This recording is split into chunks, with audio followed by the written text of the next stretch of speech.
नमस्कार, मैं हूं ब्रिज द्विवेदी। एनर्जी मीटर में आप सभी का स्वागत है।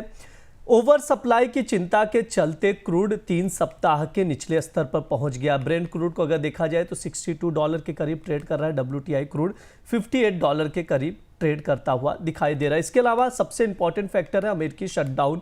अमेरिकी शटडाउन जल्द ही खत्म होने वाला है, जिसके वजह से सब कुछ मार्केट वापस से ओपन होगा तो ईंधन का डिमांड बढ़ेगा तो क्रूड पर प्रेशर बनता हुआ दिखाई देगा, यानी यहां से और प्रेशर नजर आ सकता है। वहीं अगर नेचुरल गैस की बात की जाए तो एक अच्छे खासे मूवमेंट के बाद एक रेंज में ही नजर आ रहा है। 400 के करीब ट्रेड करता हुआ नेचुरल गैस नजर आ रहा है। ऐसे में कच्चे तेल और नेचुरल गैस में ट्रेडर्स की क्या स्ट्रैटेजी होनी चाहिए, कच्चा तेल खरीदे या बेचे, इस पर बातचीत करने के लिए हमारे साथ जुड़ रहे या वेल्थ रिसर्च के डायरेक्टर अनुज गुप्ता जी। अनुज सर, बहुत बहुत स्वागत है आपका द बोनस में। नमस्कार जी। सर, आज के लिए क्रूड में क्या रणनीति बनाई जाए? 3 हफ्ते के निचले स्तर पर प्राइजेस आ गए हैं।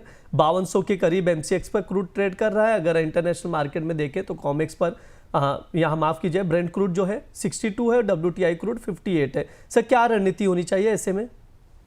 देखिए, क्रूड की जो मार्केट है वो ओवर सप्लाइड है। यहाँ पर एक बात समझनी बहुत ज़रूरी है कि 2025 में ओपेक प्लस मेंबर्स ने बहुत क्रूड को पंप किया है और यहाँ पर ओवर सप्लाइड होता हुआ दिख रहा है। अगर हम बात करें तो कहीं ना कहीं ऐसा एक्सपेक्टेशन लग रहा है कि 2026 में भी जो मार्केट है वो ओवर सप्लाइड रहेगा। अगर कहीं ना कहीं देखें तो मार्केट जो है वो सरप्लस जा सकता है करीबन 20,000 बैरल पर डे के हिसाब से। हालांकि डिमांड वहां पर कम देखने को मिलेगी, मगर जो सप्लाईज है वो यहाँ पर बढ़ सकती हैं। मार्केट शेयर को गेन करने के लिए हम देख रहे हैं ओपेक प्लस मेंबर जो है लगातार प्रोडक्शन करते हुए दिख रहे हैं। तो कहीं ना कहीं अगर आप देखेंगे तो ओवर सप्लाइड की वजह से हम देख रहे हैं कि क्रूड का जो मार्केट है वो नीचे ड्रैग होता हुआ दिखाई दे रहा है। फाइनली अगर आप देखेंगे तो WTI ऑलमोस्ट $58 के आसपास आ गया है। ब्रेंट में भी अगर आप देखेंगे तो $62 के लेवल आते हुए दिखाई दिए। रिसेंटली अगर आप इन्वेंट्री की बात करेंगे, जो अमेरिकन पेट्रोलियम इंस्टीट्यूट की इन्वेंट्री है वहां पर कहीं ना कहीं जो प्रोडक्शन है वहां पर बढ़ता हुआ दिखाई दिया, इन्वेंट्री यहां पर इंक्रीज होती हुई दिखाई दी है। इट मींस कि कहीं ना कहीं जो क्रूड की इन्वेंट्रीज हैं, जो सप्लाईज है वो यहां पर इंक्रीज हुई है, जिसका डायरेक्टली इंपैक्ट हम प्राइसेस पे आता हुआ देख रहे हैं।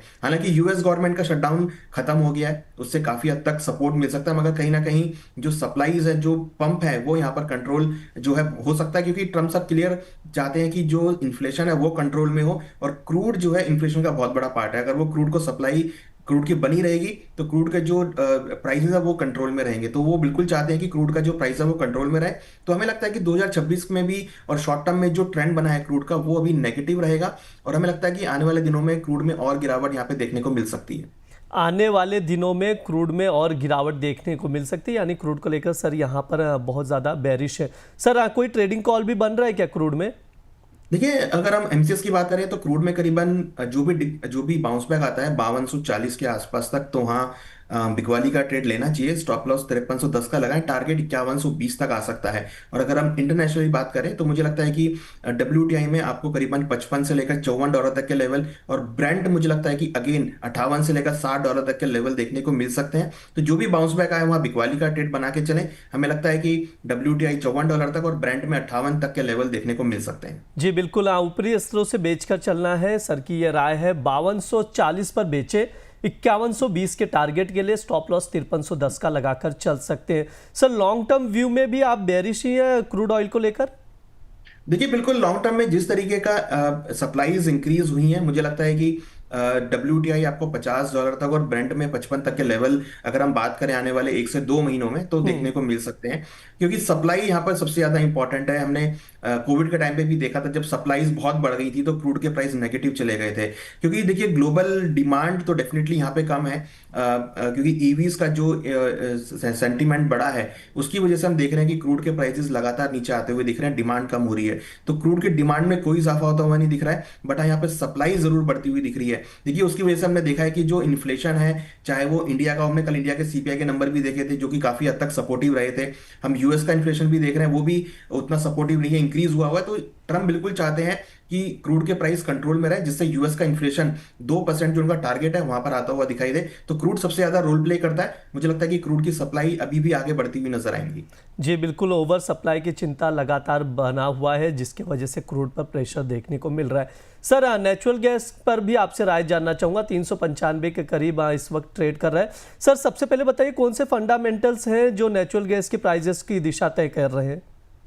देखिए इस टाइम पे अगर आप देखेंगे तो यूएस के अंदर जो वेदर है वो थोड़ा सा अभी गर्म होता हुआ दिखाई दिया है। हालांकि लास्ट वीक में ठंडा वेदर था, बट इस वीक थोड़ा सा अभी जो वेदर है थोड़ा गर्म होता हुआ दिखाई दिया। तो डिमांड जो है नेचुरल गैस की वो यहाँ पे कुछ कम होती हुई दिख रही है। हालांकि लॉन्ग टर्म में ट्रेंड पॉजिटिव है no doubt, but short term में थोड़ी करेक्शन यहाँ पर देखने को मिल सकती है। तो मुझे लगता है कि वेरी इंट्राडे परस्पेक्टिव से अगर किसी को ट्रेड लेना है तो बिग वाली का ट्रेड ले सकते हैं। बट हाँ, अगर लॉन्ग टर्म के लिए ट्रेड देखना है, दिसंबर तक के ट्रेड देखना है, तो जो भी डिप मिलते हैं 380 के आसपास, 370 के आसपास, वहां पे खरीदारी करना चाहिए। बट हाँ, करंट रेट पे मुझे लगता है कि यूएस का वेदर जो है वो यहाँ पे काफी इंपॉर्टेंट है, जिसके लिए हमें लगता है कि 1 या 2 दिन के पर्सपेक्टिव से बिकवाली का ट्रेड बना सकते हैं। करीबन 403 में स्टॉप लॉस 411 का लगाएं, टारगेट 390 तक देखने को मिल सकता है।